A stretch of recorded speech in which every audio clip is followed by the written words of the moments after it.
Olá pessoal, aqui quem fala é o professor Danilo Magalhães e nessa videoaula eu vou mostrar para vocês como georreferenciar uma imagem utilizando o software QGIS. Eu estou utilizando a versão 3.16 desse software e vou trabalhar neste exemplo com uma carta topográfica do IBGE. Eu já tenho minha carta topográfica aqui na pasta, aula 4, imagens Governador Valadares. Vou colocar essa imagem aqui no QGIS para dar uma olhada nela. Primeira coisa, eu vejo que não existem coordenadas. Os valores ali são valores que partem do zero, aqui do início da imagem, tem valores negativos. Logo eu sei já de cara que não são coordenadas UTM, que isso aqui me parece estranho. Se eu dou uma olhada nas propriedades dessa imagem, eu vejo aqui na informação que o sistema de referência e coordenada, ele também está em branco. Então é uma imagem que não tem georreferenciamento. Aqui nas informações da imagem, eu vejo que ela foi feita na escala de 1 para 100 mil, que ela foi feita no sistema de projeção UTM, utilizando o datum horizontal SAD69 e que ela está referenciada ao meridiano central de 39 graus a oeste de Greenwich. Nossa, Danilo, mas eu aprendi que a UTM a gente tem fusos, e aí o fuso 23 é aquele lá de Belo Horizonte, qual é que eu estou acostumado a trabalhar? Qual fuso é esse do meridiano central de 39 graus. Bom, a gente pode decorar alguns deles, o que vai ajudar o nosso trabalho, mas para a gente pesquisar como é que a gente resolve essa perguntinha aqui. Primeira coisa, vai lá no Google e pesquisa Download UTM Zone KML. Você vai achar alguns sites, eu sugiro baixar esse segundo aqui, que a gente vai ter um arquivo KML que mostra as divisões de zonas UTM. Vamos abrir isso aqui no Google Earth. A gente vai ter um arquivo, então, com a divisão do mundo em zonas UTM. Agora eu quero saber, eu sei que isso aqui é do Brasil, então já vou colocar aqui mais perto. Eu sou de Belo Horizonte, estou acostumado a trabalhar em BH. Então vou chegar aqui em Minas Gerais e vamos partir daqui. Eu quero saber então aonde passa o meridiano central de 39 graus. Fácil, coloca um ponto aqui no Google, um marcador, e vejo a coordenada de longitude dele. Essa coordenada aqui, 43 graus e alguma coisa, essa alguma coisa não me importa, ela está caindo aqui no fuso 23. Então eu vou deletar os 43 e digito 39. Quando eu aperto o Tab no teclado, o ponto vai mudar lá para o 39 graus e alguma coisa. Então 39 graus é o meridiano central do fuso UTM 24. No software, então, eu coloco a informação 24. Lembrando, cada fuso UTM ele vai variar de 6 em 6 graus. Então, o próximo fuso, 25, ele vai ter o meridiano central de 33 graus. Se a gente for para oeste, o número UTM ele reduz, mas a longitude aumenta. Então, vai ser 45, que é esse aqui de Belo Horizonte, o fuso 23, mais 6, 51, vai ser o meridiano central do fuso 22. Ok? Podemos fechar isso aqui só para dar uma olhada. Voltamos lá para o QGIS. Então, a gente vai trabalhar com o datum SAD69, fuso 24. Para a gente começar o processo de georreferenciamento, a gente vai precisar abrir a ferramenta Raster Georreferenciador. Caso você não tenha essa ferramenta na sua versão do software, você precisa vir em Complementos e instalar o GEDAL Georreferenciador. Na versão 3.16 ele já está disponível aqui. Então a gente abre essa nova janela de georreferenciador e aqui a gente vai adicionar essa nova imagem, abrir esse raster. Então a gente tem que localizar naquela pasta que estamos trabalhando o arquivo Governador Valadares. Está aqui disponível a nossa imagem. A gente pode colocar os pontos ou configurar depois, tanto faz. Eu gosto de fazer as configurações primeiro. Então a gente vai vir aqui em configurações de transformação e a gente vai selecionar o tipo de transformação. O QGIS normalmente ele coloca o tipo de transformação linear. E eu vou recomendar para vocês que estão trabalhando com cartas feitas no sistema UTM, que é um sistema de projeção para coordenadas planas, trabalhar com um sistema de polinomial. Porque o algoritmo linear ele não consegue resolver todos os problemas dessas imagens digitalizadas, como a gente vê na própria documentação do QGIS.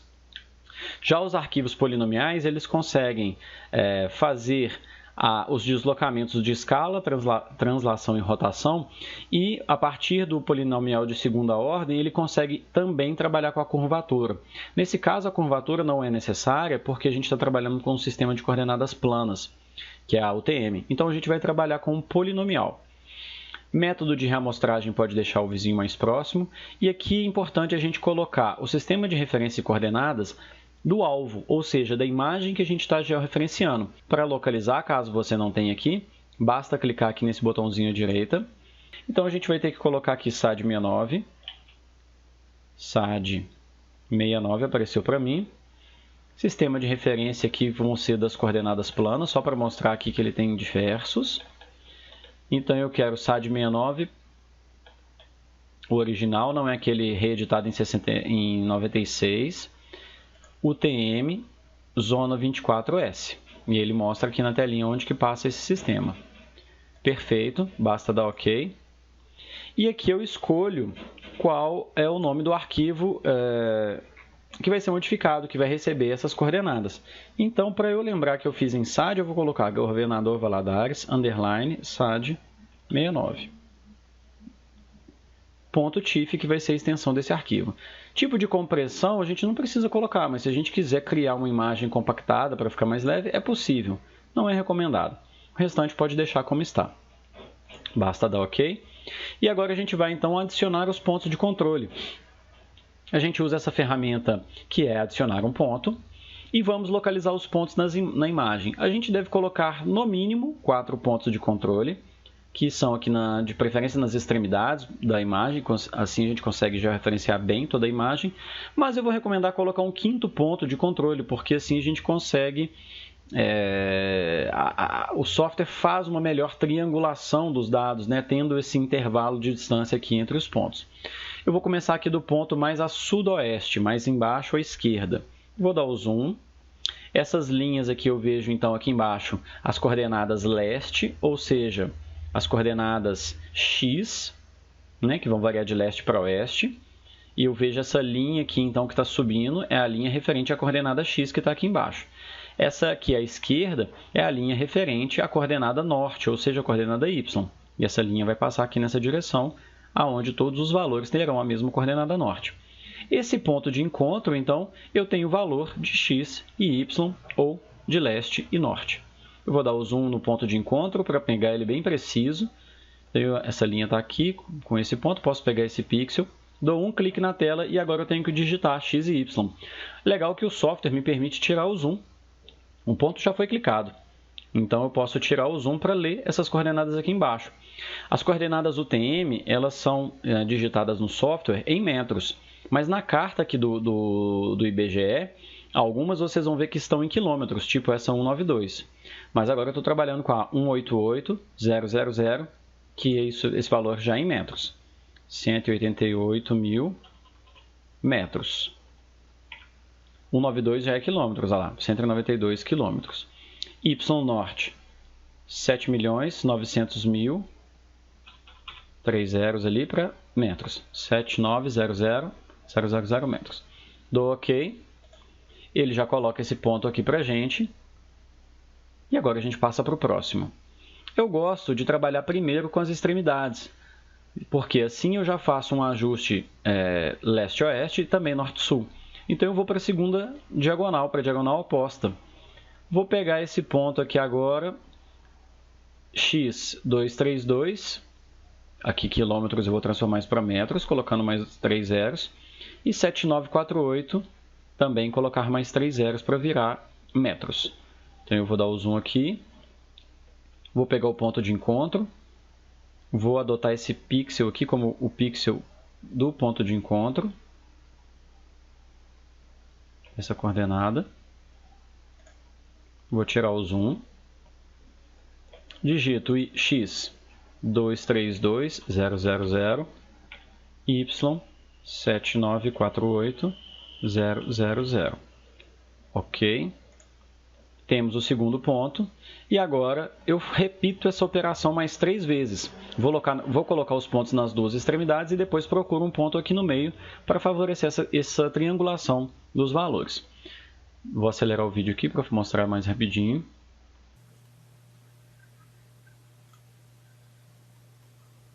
$188.000 para X, 7948000 para Y. Vem na diagonal oposta.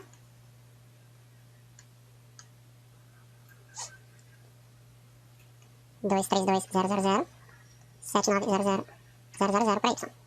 Ok? Já coloquei 4 pontos, a gente vê que o software começa a calcular os erros a partir do quarto ponto. E é muito importante saber que esses pontos a gente pode variar. Não teria problema eu pegar aqui à direita. O importante é que eu coloque as coordenadas relativas ao mapa. Muito importante ter atenção de não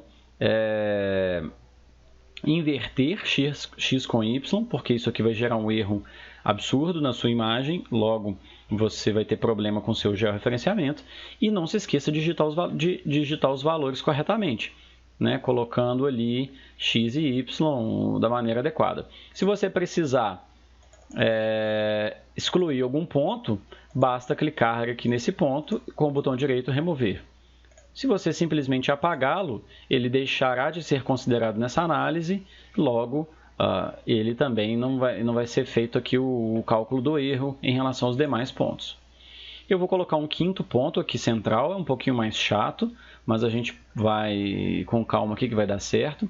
Eu vou colocar esse ponto mais ou menos aqui, olha, acima dessa estrada do barro azul. Eu vou pegar essa linha e esse vai ser o meu valor 7920.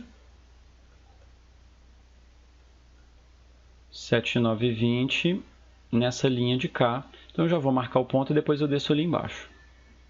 Então aqui vai ser o ponto. O y é 7920 e eu vou descendo aqui. E o x 212. 212.000, y 7920.000. Ok, temos o quinto ponto. E aí a gente vê que o erro até cresce um pouquinho, mas tudo bem, eu vou mostrar para vocês qual que é o erro aceitável.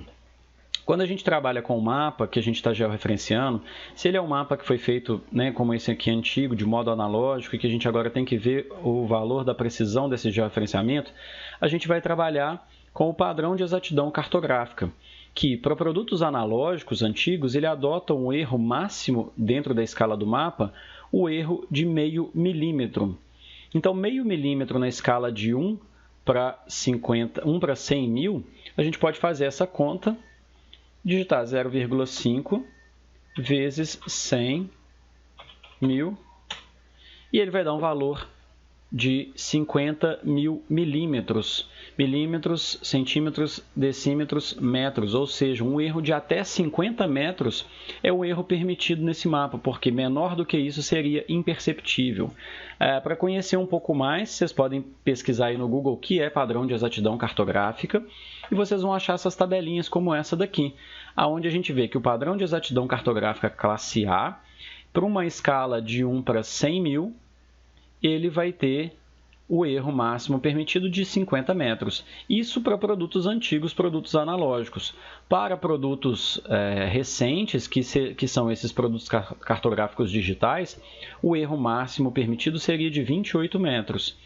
Para essa análise que eu estou fazendo, o erro está satisfatório, porque o valor está de 7 a 17 metros aqui, nesses pontos, né? O menor 5, corrigindo, e o maior 17. E aí talvez vocês estejam vendo aqui os erros residuais de vocês em pixel.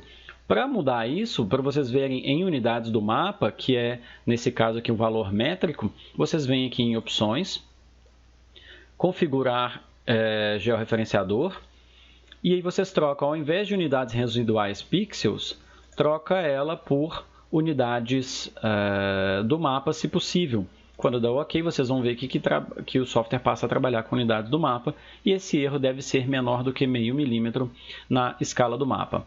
Agora, para executar esse georreferenciamento, porque ele está aqui na tela ainda como uma preparação, basta apertar esse play, que é de iniciar o georreferenciador, o software realiza o processo, cria uma nova imagem que foi adicionada àquela nossa pasta de trabalho. A gente pode ainda salvar os pontos de controle, porque se acontece algum problema aqui que a gente perde esse georreferenciamento, a gente pode resgatar isso. Aqui vocês vão ver que a gente tem a opção de carregar pontos e que a gente tem a opção de salvar pontos de controle. Então, eu posso salvar aqui, vou salvar dentro da pasta Shapefile, embora não seja um Shapefile. E ele vai pôr aqui a extensão .points. Governador Valadares, .points. Vou colocar SAD69. Salvar. E isso está salvo. Então, posso fechar aqui então a tela, que agora finalizou o trabalho. Então, eu volto para a tela do QGIS, removi a minha imagem antiga, que não tinha coordenadas, e agora eu adiciono a imagem Governador Valadares em SAD69. Veja que o software automaticamente altera a projeção para essa minha nova imagem. E agora, sabendo que o Brasil atualmente trabalha com o sistema Sirgas 2000, eu quero ver essa imagem que foi já referenciada em SAD69 operando com o dados Sirgas 2000. Para isso eu preciso fazer um processo de projeção, de reprojeção dessa imagem. Porque se eu simplesmente jogo dados aqui em Sirgas 2000, eu posso ter um deslocamento da minha informação. Então eu preciso vir aqui na ferramenta Raster, Projeções e Reprojetar Coordenadas. O meu arquivo é o Governador Valadares SAD. O sistema de referência original, ou seja, dessa imagem, né, ele vai ser igual ao que está no meu projeto, que é o SAD69 UTM-24 Sul. O sistema de destino, eu vou selecionar o Sirgas 2000 UTM-24, que eu não tenho ele aqui disponível. Então, eu vou abrir aqui a minha opção. Eu vou desmarcar essa opção aqui da tela para eu poder pesquisar e vou digitar Sirgas 2000 UTM-24. Apareceu aqui embaixo para mim 24 Sul, 31984, ok. O método de reamostragem pode ser o vizinho mais próximo mesmo, e aqui eu não preciso definir outros parâmetros. O arquivo de saída, eu vou abrir essa pastinha e vou salvar no arquivo com o nome lá na minha pasta das aulas, imagens, Governador Valadares, agora Sirgas 2000. Formato TIFF mesmo. Salvei e mando executar. Ele realiza o processo e já coloca para a gente automaticamente na tela. A gente vê que tem um pequeno movimento aqui entre os dados. E aí eu vou olhar aqui embaixo se tem algum deslocamento. Vou dar o zoom. Um deslocamento muito pequeno, mas a gente vê ali uma pequena distorção dos dados, né?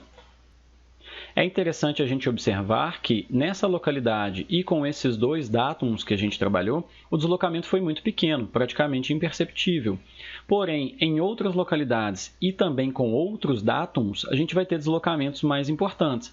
Nessa região, por exemplo, quando a gente parte do Córrego Alegre e vai até Sirgas 2000, a gente tem um deslocamento de aproximadamente 40 metros, o que seria um erro muito importante. Então, é preciso fazer esse processo para a gente ter certeza que os dados foram colocados no lugar correto. É isso, muito obrigado por assistir, um forte abraço e até a próxima.